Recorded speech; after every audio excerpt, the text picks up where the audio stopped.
Surah 58, Al-Mujadilah, the Contention. In the name of Allah, the most merciful, the most compassionate. Allah has surely heard the words of her who contends with you concerning her husband and complains to Allah.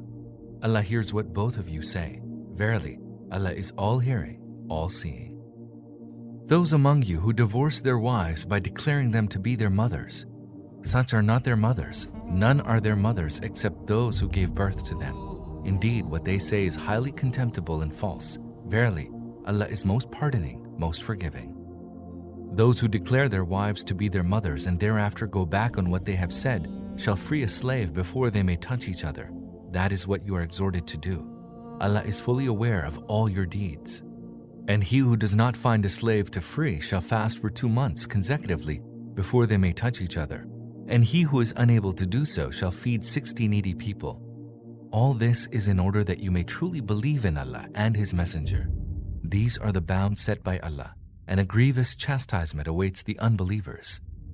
Verily, those who oppose Allah and His Messenger shall be brought low, even as those before them were brought low. Surely, we have sent down clear signs, and a humiliating chastisement awaits the unbelievers. A chastisement that shall come upon them on the day when Allah will raise them all to a new life, and will inform them of their deeds. Allah has recorded it while they have forgotten it. Allah is a witness over everything.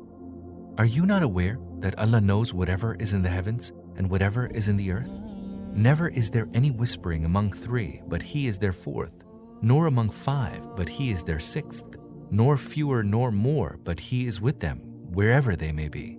And then He will tell them on the day of judgment all that they have done. Surely Allah knows everything. Have you not seen those who were forbidden to whisper, and yet they engaged in what they had been forbidden? They secretly converse among themselves concerning sin and transgression and disobedience to the Messenger. And when they come to you, they greet you in a manner that Allah does not greet you, and say to themselves, why does Allah not chastise us for these utterances of ours? Hell it is that shall suffice them, and in it they will burn. How woeful is their destination.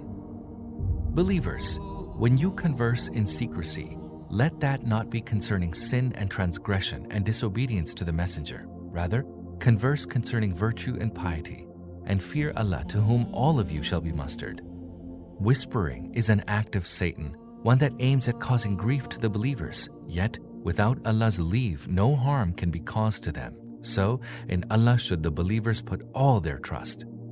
Believers, when you are told, make room for one another in your assemblies, then make room. Allah will bestow amplitude on you. And when it is said, rise up, then rise up. Allah will raise to high ranks those of you who believe and are endowed with knowledge. Allah is well aware of all that you do. Believers, when you come to the Messenger for private consultation, offer some charity before your consultation with him. That is better for you and more conducive to purity. But if you find nothing to offer in charity, then know that Allah is most merciful, most compassionate. Are you afraid that you will have to offer charity when you hold private conversation with the Prophet? But if you are unable to do so and Allah pardons you, then establish prayer and pay zakah and obey Allah and His Messenger. Allah is well aware of all that you do. Do you not see those who took for friends a people whom Allah is wroth with? They neither belong to you nor you to them. They swear to a falsehood, and they do so knowingly. Allah has prepared for them a grievous chastisement. Indeed, evil are the acts in which they are engaged. They have taken their oaths as a shield by means of which they hinder people from the way of Allah. Theirs shall be a humiliating chastisement. Neither their possessions nor their offspring will be of any avail to them against Allah. They are the people of the fire. Therein they shall abide. On the day when Allah will raise them all from the dead, they will swear before Him as they swear before you today, thinking that this will avail them. Behold, they are utter liars. Satan has gained mastery over them and has made them neglect remembering Allah. They are the party of Satan. Behold, the party of Satan will be the losers. Verily, those who oppose Allah and His Messenger will be among the most abject beings. Allah has written, surely I will prevail, I and my messengers. Verily, Allah is most strong, most mighty. You shall not find a people who believe in Allah and the last day befriending those who oppose Allah and His Messenger, even though they be their fathers or their sons or their brothers or their kindred. He has inscribed faith in their hearts and has strengthened them with a spirit from Him, and He shall make them enter gardens beneath which rivers flow. Therein they shall abide. Allah is well pleased with them, and they are well pleased with Him. They belong to Allah's party. Verily, Allah's party shall prosper.